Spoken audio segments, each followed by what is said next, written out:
Assalamualaikum warahmatullahi wabarakatuh. Waalaikumsalam. Anak. Selamat pagi, Pak. Pada kesempatan pertama kali ini akhirnya kita dapat berjumpa kembali untuk melaksanakan kelas fotografi. Sebelum kelas, kita ada baiknya untuk berdoa terlebih dahulu sesuai keyakinan masing-masing. Baik, Pak. Kepada teman-teman, kita persilakan untuk berdoa dulu. Amin. Baiklah anak-anak semua, kita telah selesai berdoa. Bagaimana kabarnya hari ini? Alhamdulillah. Baik, Pak. Baik. Dan sehat sentosa. Semoga kita dapat melaksanakan pembelajaran pada pertemuan kali ini dengan lancar. Oke. Sebelumnya Bapak akan mengabsen kalian ya. Baik, Pak. Aufa, Hadir. Siska, Sakit, Pak. sakit. Oh iya ya. Adit, Hadir. Hadir. Furkon. Izin, Pak, izin. Oh izin. Ya. Oh, ya. Oke, anak-anak semuanya sudah saya absen. Oke anak-anak, pada kesempatan pertama kali ini Bapak akan menjelaskan kompetensi dasar apa yang akan kita capai pada pertemuan kali ini dan materi-materi yang akan dipelajari dan bobot penilaian pada mata pelajaran Bapak. Baiklah anak-anak, kompetensi dasar yang akan kita capai pada mata pelajaran ini, pertama kita akan menganalisis jenis-jenis fotografi. Yang kedua, menyajikan hasil analisis terhadap jenis-jenis fotografi. Sementara materi yang akan kita pelajari adalah 1. Pengertian fotografi, sejarah fotografi, dan jenis-jenis fotografi. Oke anak-anak, tadi Bapak sudah menjelaskan sekilas tentang mata pelajaran kita ya. Pak. Selanjutnya kalian bisa menyimak video yang Bapak berikan setelah ini, Ya. pahami dan kalian nanti bisa mempraktekkan setelah ini. Baik, Pak. Siap. Ya Pak.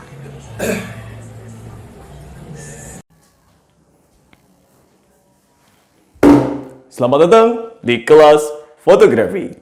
Bersama saya, Pak Muksin, akan menjelaskan tentang pengertian dan sejarah hingga jenis-jenis fotografi.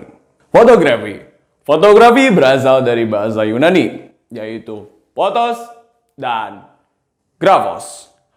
Fotos. Fotos itu artinya cahaya. Seperti ini. Ini adalah cahaya. Dan yang kedua adalah graphos. Yang kedua adalah graphos. Graphos itu adalah melukis. Jadi intinya adalah proses melukis cahaya. Itu adalah fotografi. Yang kedua adalah sejarah fotografi. Fotografi menurut ini, saya membaca webnya, bisa kalian lihat? Ya, di sini. Ini dijelaskan di sini ada sebuah sejarah fotografi. Bermula pada jauh sebelum Masehi, tepatnya abad ke-5, seorang pria bernama Mouti mengamati suatu gejala. Jika pada dinding ruangan yang gelap terdapat lubang kecil, misalnya ruangan ini gelap, terdapat lubang kecil, maka daerah yang memiliki cahaya akan memantulkan cahayanya lewat lubang dan akhirnya membuat refleksi di segini, di sebelahnya. Misalnya di sini saya ruangan gelap dan di sini ruangan terang. Maka dari ruangan terang itu akan merefleksikan yang ada pada ruangan sana kepada saya. Jadi akan berbentuk terbalik. Misalnya di sini, bayangan saya di sini. Nah, maka bayangan saya di sini akan terbalik. Nah, jadi pria itu yang bernama Moti tadi, intinya dia itu yang pertama mengenalkan kamera obscura. Kalian tahu obscura? Biar saya jelaskan. Nih, ini gambar kamera obscura. Intinya kamera obscura itu sama dengan kamera yang sekarang, seperti SLR atau DSLR.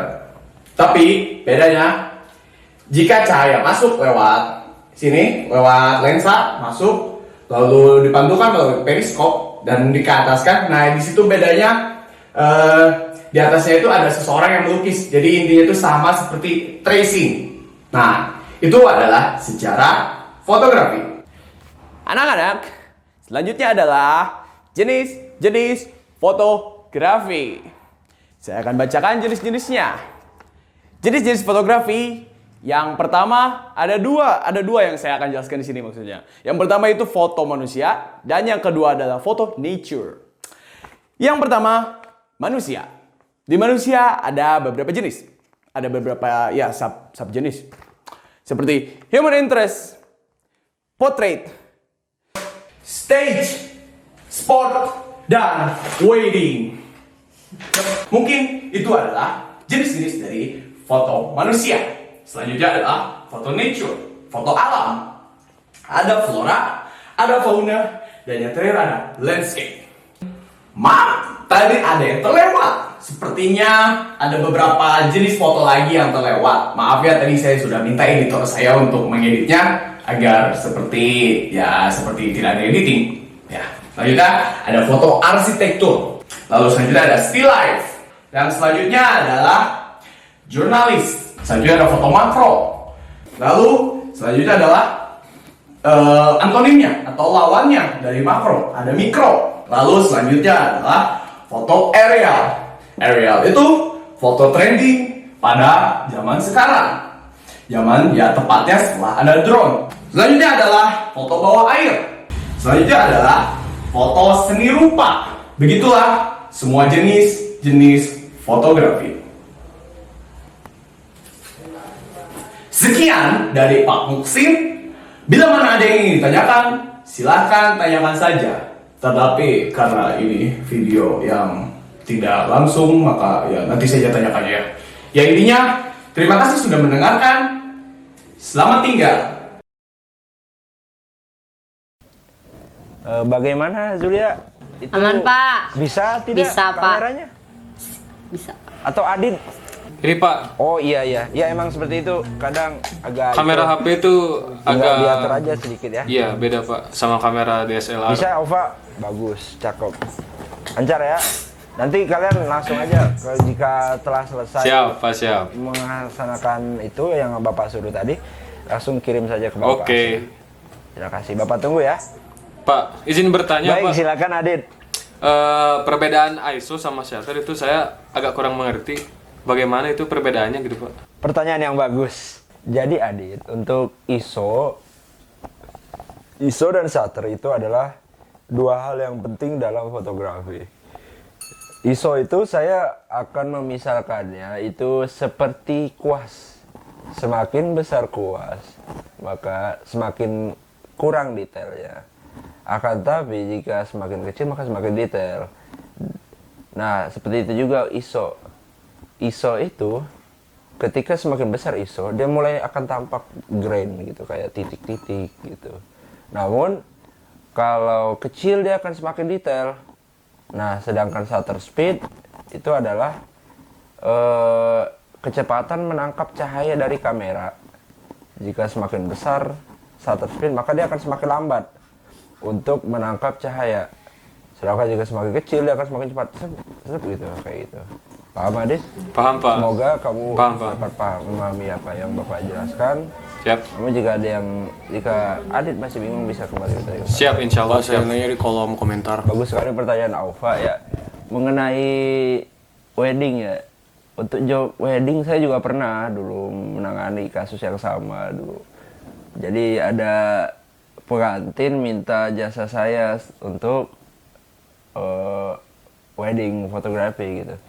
Jadi ketika itu saya itu hanya lebih mencari momen, Alfa. Karena kenapa? Kalau di wedding fotografi itu kita sebenarnya kalau komposisi itu penting, tapi cuman hanya memakai komposisi basic seperti rule of third, habis itu simetri, itu hanya lebih situ. Nah kalau kamu itu di situ lebih improve di pencarian momen. Momennya tuh yang unik gitu. Kayak saya pernah banget itu waktu itu, nggak tahu kenapa pengantinnya itu lari-lari. Saya kan heran, wah ini melihat ini adalah momen, langsung saya tangkap gitu.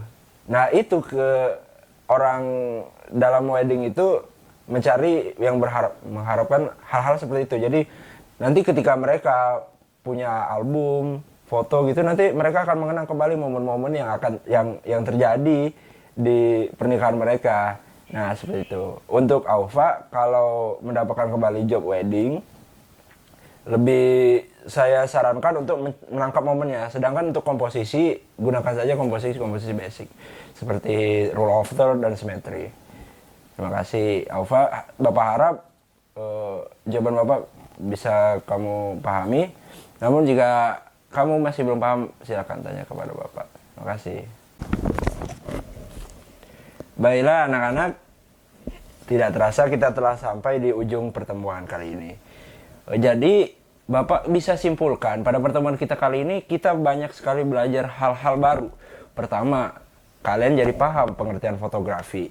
Kemudian sejarah fotografi jadi tahu kan. Nah, kemudian kita juga dapat mengetahui ternyata fotografi itu luas sekali ya anak-anak. Mulai dari jenis-jenis fotografi itu sendiri ada berapa. Nah, terakhir Bapak pesankan kalian untuk memahami semua apa yang telah kita pelajari tadi, oke? Itu kesimpulan yang Bapak dapat sampaikan.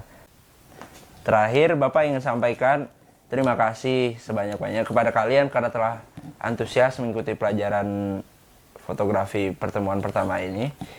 Nah, terakhir Bapak berpesan kepada kalian, jika kalian masih belum bisa memahami fotografi, jangan cepat menyerah, teman-teman ya. Kita harus selalu mencoba. Nah, Bapak pesan kepada kalian, jika wah Pak ini saya nggak paham, ini bingung, kenapa kameranya ribet, banyak rumit, ada itu-itunya, detail-detailnya.